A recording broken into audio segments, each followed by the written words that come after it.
Assalamualaikum dan selamat pagi semua pelajar. Bertemu lagi dengan saya, Cikgu Aini dalam kelas Geografi tingkatan 3. Okey, hari ini Cikgu akan menerangkan subtopik akhir dalam bab 1 iaitu 1.5 mentafsir jadual, graf bar mudah, graf garisan mudah dan juga graf gabungan. Okey, sebelum ni pelajar-pelajar telah belajar tentang ciri dan kegunaan jadual serta graf. Pelajar juga telah belajar langkah-langkah untuk melakar jadual dan graf, kan? Membina jadual dan graf. Okey, hari ini kita akan belajar pula cara mentafsir jadual dan graf yang telah pelajar bina tersebut. Okey, yang pertama, cikgu akan tunjukkan cara mentafsir jadual dahulu. Okey, kita lihat macam mana cara mentafsir jadual. Okey. Untuk mentafsir jadual, langkah yang pertama yang pelajar perlu buat adalah perhatikan tajuk. Okey, di mana tajuk jadual tersebut? Okey, di sini di atas ni. Okey, pelajar boleh nampak biasanya tajuk pada jadual ataupun graf akan berada pada bahagian atas. Okey, di sini ditulis jadual 1.5 cara murid tingkatan 3 Mutiara datang ke SMK Orchid pada tahun 2017. Okey, so cara menulisnya adalah pelajar salin balik jadual tersebut. Contoh, lihat di bawah, jadual 1.5 menunjukkan cara murid tingkatan 3 Mutiara datang ke SMK Orchid pada tahun 2017. Okey, salin sahaja tajuk pada jadual ataupun graf tersebut.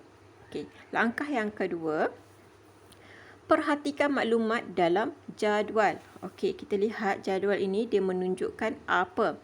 Okey, jadual tersebut dia menerangkan tentang atau dia menyatakan tentang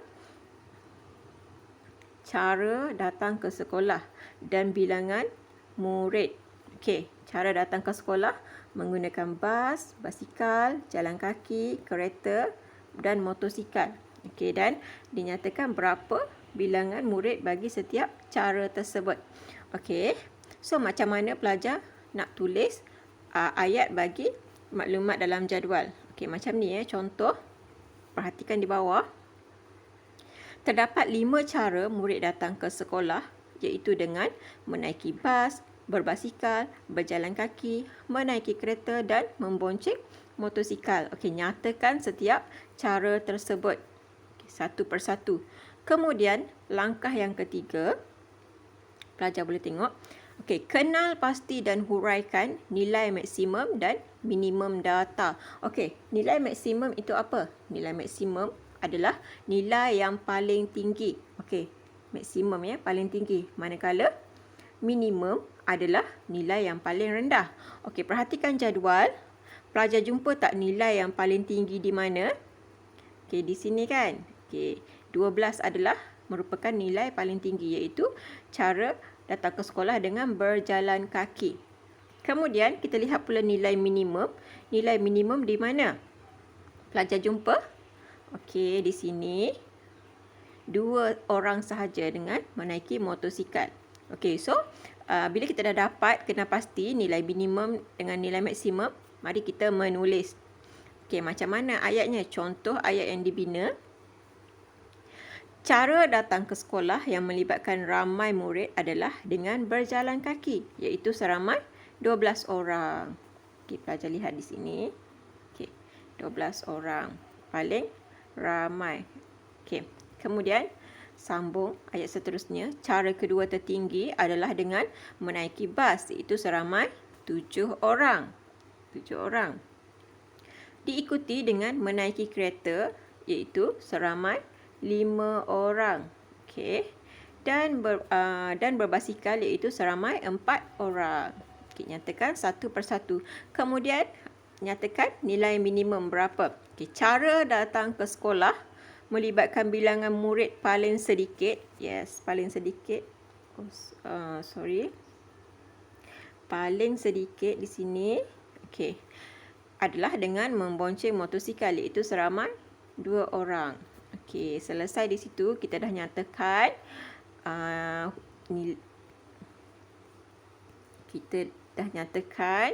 nilai maksimum dan juga nilai minimum. Itu langkah yang ketiga. Kemudian, seterusnya langkah yang keempat, huraikan isi tersirat berdasarkan data. Okey, yang ini cikgu rasa cikgu pasti pelajar-pelajar pun sudah belajar masa buat karangan bahasa Melayu kan. Kena pasti isi tersirat. Okey, dia ada dua, isi tersurat dan isi tersirat. Okey, kalau isi tersurat dah dinyatakan, dah diberi siap-siap. Isi tersirat ni kita kena fikir sendiri. Okey, contoh untuk jadual ini, macam mana kita nak cari isi tersirat? Okey, kita boleh bertanya soalan pada jadual tersebut. Kita tanya, kita jawablah. Okey, contoh tadi kita dah buat nilai maksimum adalah dengan cara berjalan kaki, iaitu 12 orang. Kenapa agaknya cara berjalan kaki paling banyak digunakan? Mungkin kerana jarak rumah dengan sekolah adalah dekat. So, pelajar boleh pergi dengan berjalan kaki sahaja. Okey, yang kedua, kita boleh tanya lagi, kenapa pelajar naik bas ataupun kereta? Kenapa? Okey, kenapa naik kereta dan juga bas? Okey, mungkin jarak rumah dengan sekolah agak jauh. So, pelajar tak dapat berjalan kaki. Kalau berjalan kaki, penat kan, nanti sampai sekolah berpeluh-peluh, macam mana nak belajar. Okey, so dia perlu naik kereta ataupun bas. Okey.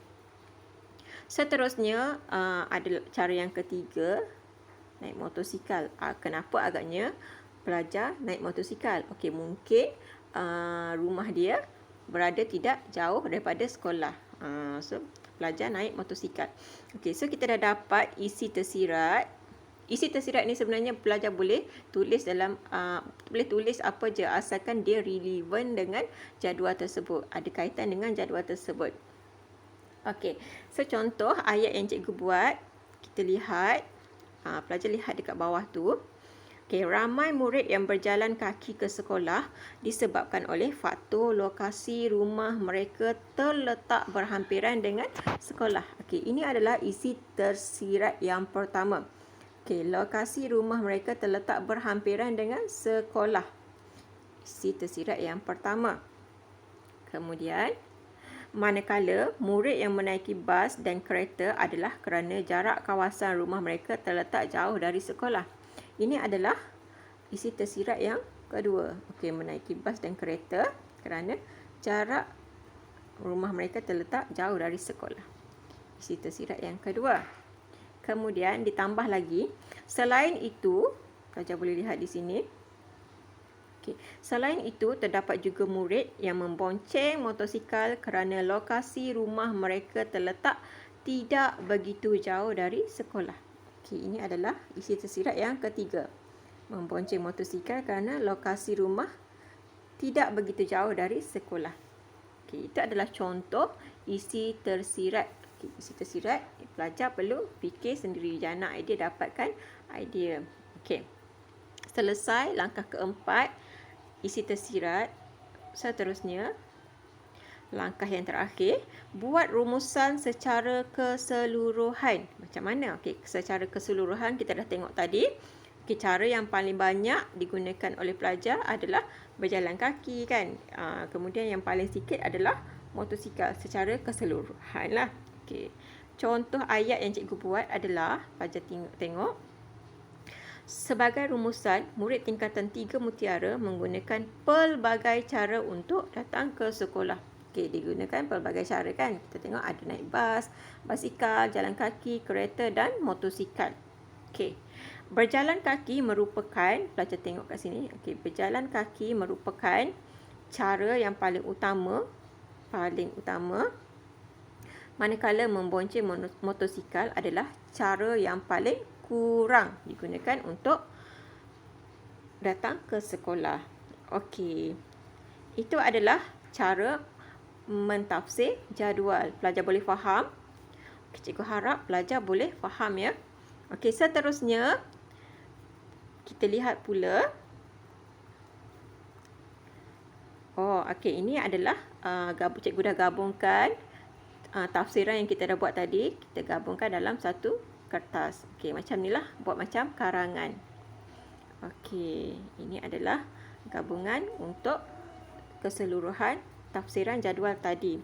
Okey, seterusnya serta yang itu, okey nanti pelajar buat macam ni tahu, buat dalam bentuk karangan macam ni lah. Okey, seterusnya kita tengok pula mentafsir graf bar mudah, graf garisan mudah dan juga graf gabungan. Okey, lihat yang pertama. Okey, sebenarnya dia mentafsir jadual dan mentafsir graf adalah perkara yang lebih kurang sama, langkah lebih kurang sama. Cuma bezanya adalah untuk jadual kita perhatikan maklumat pada jadual. Manakala untuk graf kita perhatikan paksi mendata dan paksi menegak. Okey. Yang pertama untuk graf bar mudah, cikgu contoh yang pertama graf bar mudah.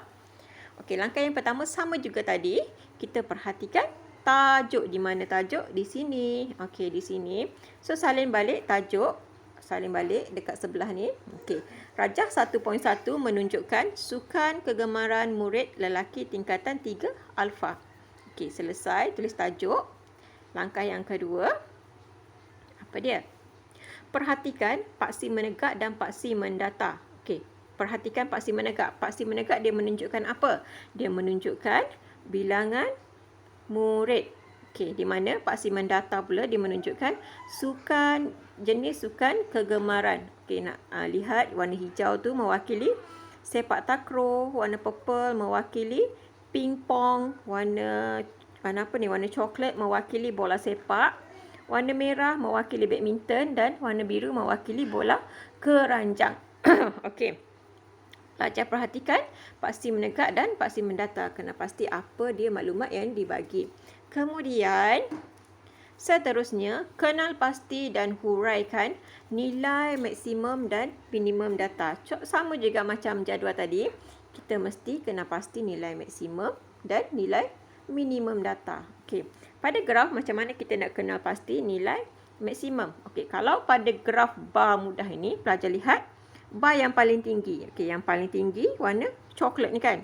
Okey, nilai dia adalah 12. Okey. Dan nilai minimum, perhatikan bar yang paling rendah. Yang paling rendah adalah warna hijau. Okey, yang paling rendah adalah warna hijau, iaitu sepak takraw. Berapa nilai dia? Nilai dia 5. Okey. So, kita dah dapat nilai maksimum dan nilai minimum. Maka kita boleh menulis. Okey, pelajar lihat dekat sini. Okey, sukan yang mencatatkan bilangan murid yang tertinggi ialah bola sepak, iaitu seramai 12 orang. Tulislah yang mana yang tertinggi, berapa nilai dia. Pastikan pelajar menulis nilai. Nyatakan yang paling tinggi dan tuliskan nilai dia berapa. Okey, macam ni yang paling tinggi bola sepak kan. Jumlah dia adalah 12 orang.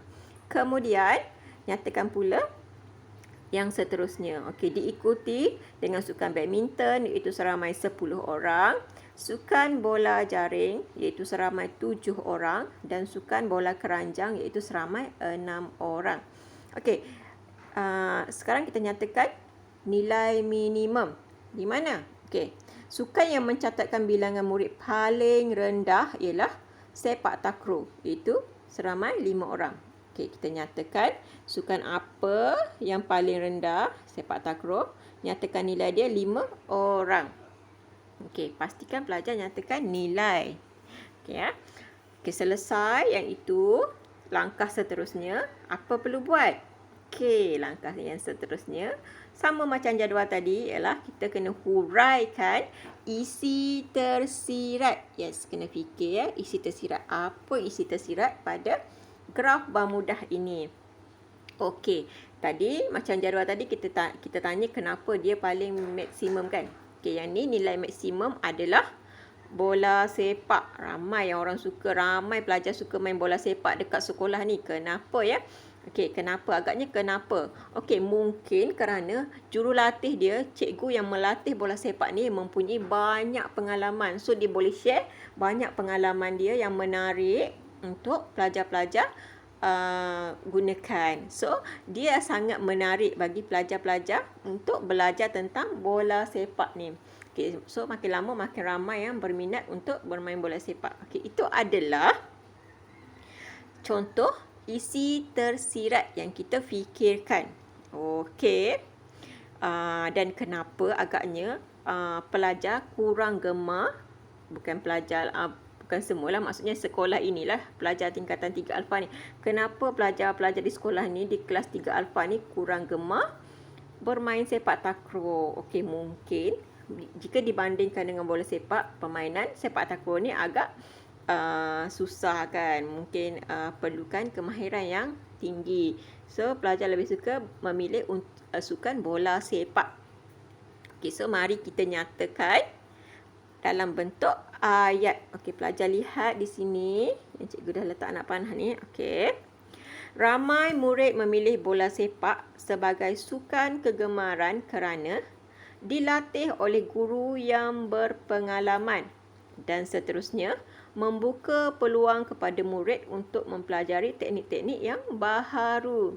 Okey, dia punya isi tersirat yang pertama adalah dilatih oleh guru yang berpengalaman. Okey, so pelajar boleh mempelajari banyak teknik-teknik yang baru yang baguslah. Okey. Isi tersirat yang kedua dinyatakan sukan sepak takraw pula kurang digemari kerana sukan ini agak sukar dimainkan serta memerlukan teknik kemahiran yang betul. Okey, sebab sukan ni agak sukar. So, pelajar lebih suka memilih bola sepak. Itu adalah contoh isi tersirat, dan pelajar-pelajar cikgu boleh fikirkan mana-mana isi tersirat lagi. Okey, ini adalah contoh yang cikgu bagi. Seterusnya, akhir sekali, buat rumusan secara keseluruhan. Keseluruhan. Macam mana tadi? Kita dah kata rumusan keseluruhan. So, secara keseluruhan, pelajar-pelajar sekolah ni lebih suka main sukan apa? Okey kan? Lihat ayatnya. Pelajar lihat dekat sini ayatnya. Kesimpulannya, murid tingkatan 3 alfa aktif bersukan. Okey, kebanyakan banyak sukan yang dimainkan oleh pelajar 3 alfa kan. So, sukan bola sepak merupakan sukan yang paling digemari. Manakala sukan sepak takraw merupakan sukan yang paling kurang digemari oleh mereka. Okey, selesai rumusan keseluruhan. Okey, pelajar faham?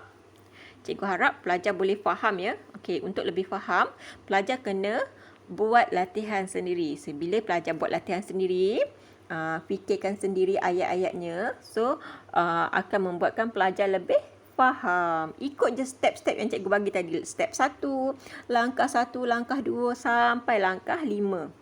Buat satu-satu. Mesti akan dapat. Okey, seterusnya cikgu bagi lagi satu contoh. Contoh graf garisan mudah. Okey, kita lihat contoh mentafsir graf garisan mudah. Okey, konsepnya sama. Sama saja, cuma cikgu nak ulangkan supaya pelajar-pelajar lebih faham. Okey, yang pertama, apa dia langkah tadi yang pertama pelajar? Ingat lagi? Okey, yang pertama mesti tulis tajuk. Tulis tajuk. Okey, yang pertama perhatikan tajuk. Tajuk di mana? Tajuk di atas sini. So, salin balik tajuk di ruangan sini dalam bentuk ayat karangan. Okey, tajuk dia adalah guna tenaga dalam sektor ekonomi di Malaysia dari tahun 2010 hingga 2014. Okey, langkah yang kedua. Apa tadi langkah yang kedua pelajar? Ingat?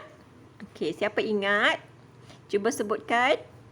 Okey, langkah yang kedua adalah perhatikan paksi menegak dan paksi mendata.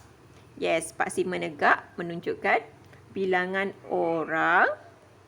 Ini bilangan orang. Ini paksi menegak. Kemudian paksi mendata mewakili tahun. Okey, tahun. Okey.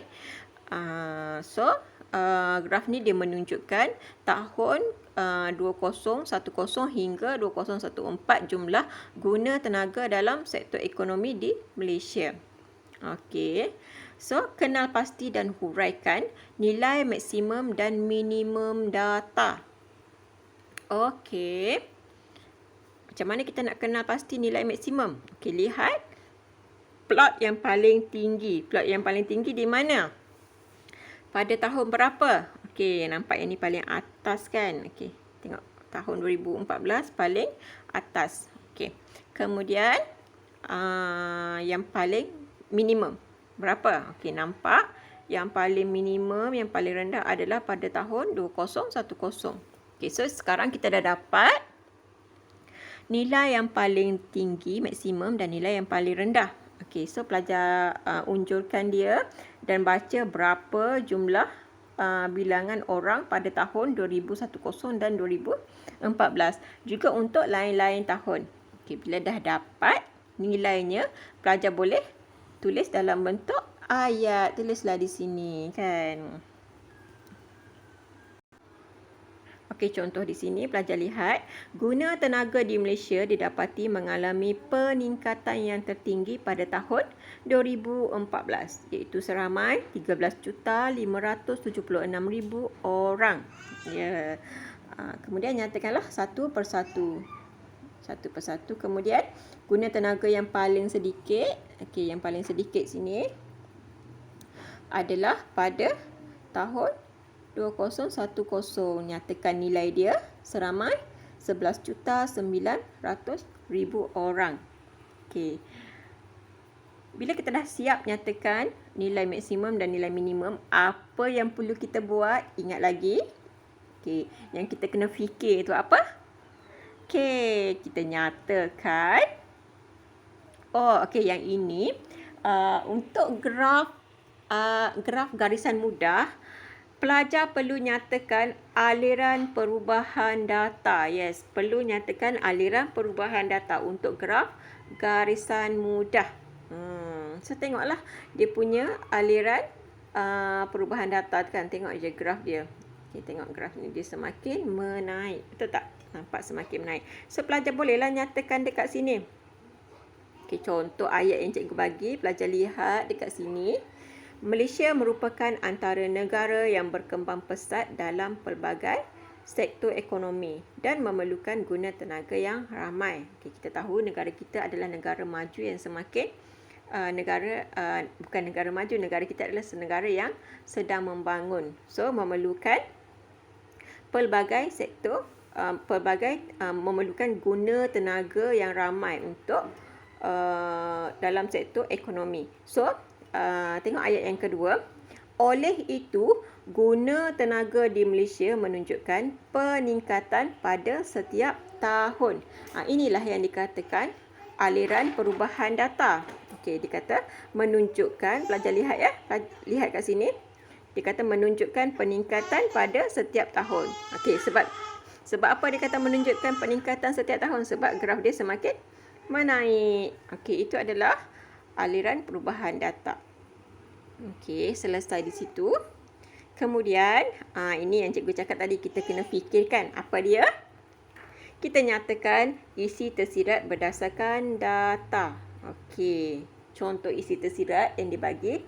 Okey, kenapa graf semakin menaik? Okey. Kenapa berlaku peningkatan pada setiap tahun?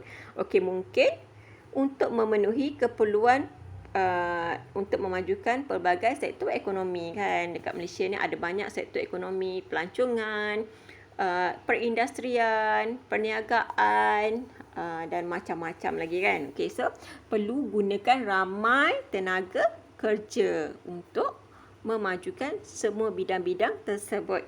Okay, satu lagi contoh isi tersirat yang dibagi.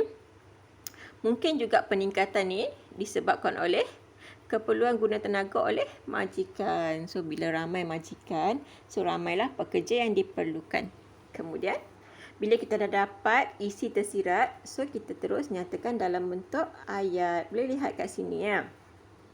Okey. Peningkatan pada setiap tahun bagi memenuhi keperluan untuk memajukan pelbagai sektor ekonomi. Itu adalah isi tersirat yang pertama. Yang kedua, peningkatan yang berlaku juga adalah disebabkan oleh peningkatan dalam keperluan guna tenaga oleh majikan. Okey, ini adalah isi tersirat yang kedua.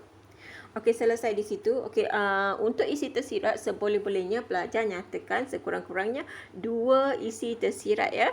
Nyatakan 2 isi tersirat. Kena fikir juga. Okey. Kemudian seterusnya langkah yang terakhir, apa yang kita buat tadi, apa yang perlu kita buat tadi pelajar? Langkah yang terakhir apa dia? Siapa ingat? Okey, langkah yang terakhir kita perlu buat adalah buat rumusan secara keseluruhan. Okey, rumusan secara keseluruhan. Lihat ayat di bawah ni. Secara keseluruhan, Malaysia merupakan negara yang mempunyai guna tenaga yang ramai. Okey, pertumbuhan guna tenaga yang positif ini menunjukkan ekonomi Malaysia sedang bertumbuh dengan baik. Okey.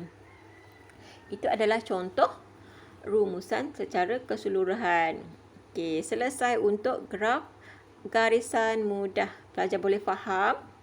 Okey, langkah dia sama sahaja dengan graf bermudah dan hampir sama juga stepnya dengan mentafsir jadual kan. Lebih kurang je. So, tak susahlah untuk pelajar ingat sebab langkahnya adalah hampir sama. Cuma beza dia adalah untuk jadual pelajar perlu perhatikan data dalam jadual. Okay, manakala untuk graf pelajar perlu perhatikan paksi menegak dan juga paksi mendatar. Apa yang dinyatakan pada paksi menegak dan paksi mendatar. Dan beza dia juga adalah untuk graf garisan mudah pelajar perlu nyatakan aliran perubahan data kan. Tengok dia punya graf ni menaik ke, menjunam macam ni ke, okey. Macam ni ke kan. So nyatakanlah. Okey, kalau menaik kenapa dia menaik ke, kalau dia semakin menurun, datanya semakin menurun kenapa? Kan? Kalau data dia tinggi rendah kenapa? Itu adalah isi tersirat yang perlu difikirkan. Okey, selesai untuk graf garisan mudah. Seterusnya, okey. Last kali mentafsir graf gabungan. Okey, untuk graf gabungan ni cikgu nyatakan secara ringkas sahajalah sebab stepnya adalah sama dengan graf yang kita dah belajar sebelum ni. Okey, cuma kita ulang balik apa yang perlu pelajar buat. Okey, lihat yang pertama. Apa tadi langkah yang pertama? Kita perlu nyatakan tajuk. Okey, tajuk dia adalah jumlah hujan dan minimum suhu bulanan di Bandaraya Kuala Lumpur pada tahun 2017. Okay, so salin balik tajuk di sini.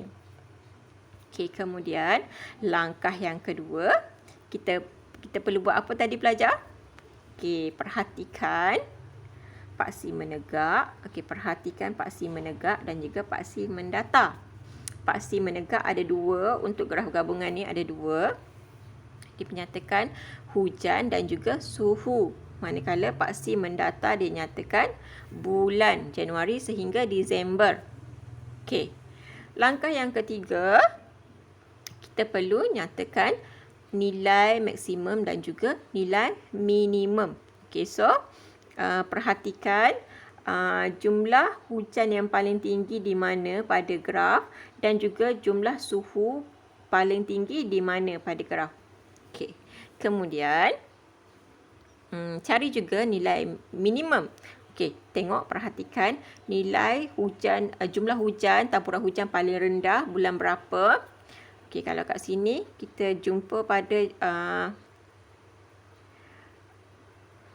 Julai ya. Okey, bulan Julai paling rendah, paling sedikit. Kemudian lihat juga pada suhu yang mana paling rendah. Okey. Kemudian bila dah dapat nilainya, kita transferkan dalam bentuk ayat di sini. Okey, pelajar boleh bacalah. Okey, nak cikgu bacakan ke? Okey, didapati jumlah hujan yang paling tinggi dicatatkan pada bulan November, iaitu sebanyak, okey, nyatakan nilainya sebanyak 286 mm.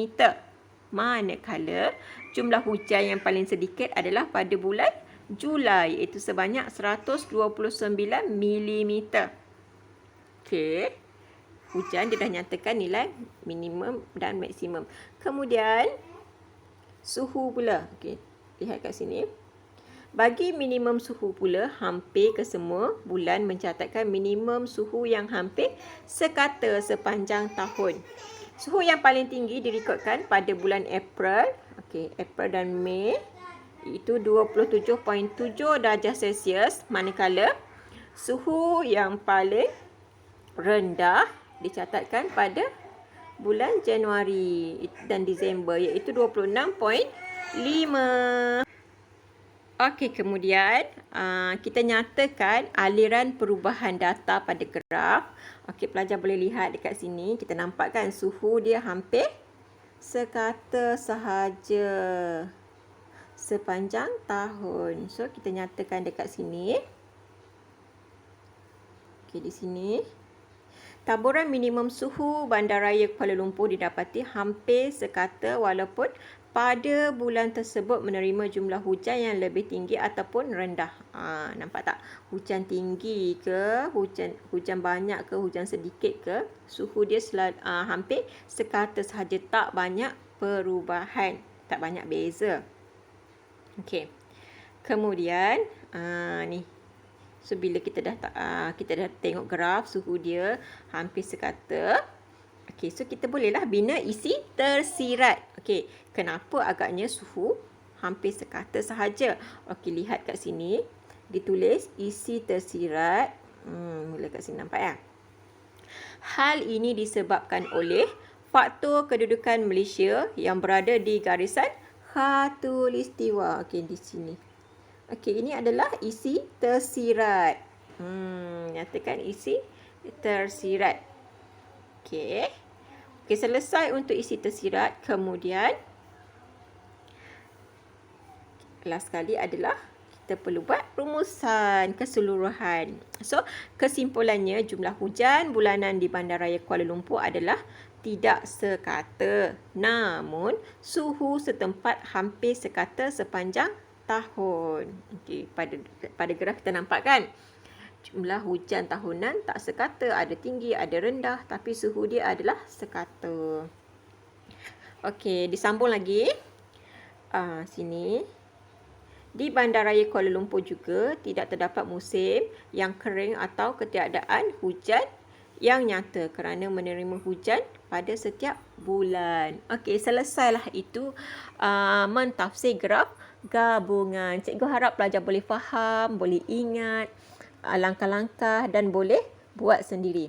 Okey, untuk lebih faham, cikgu akan bagi latihan untuk pelajar buat pada Telegram nanti. Pelajar boleh lihat dekat Telegram untuk latihan.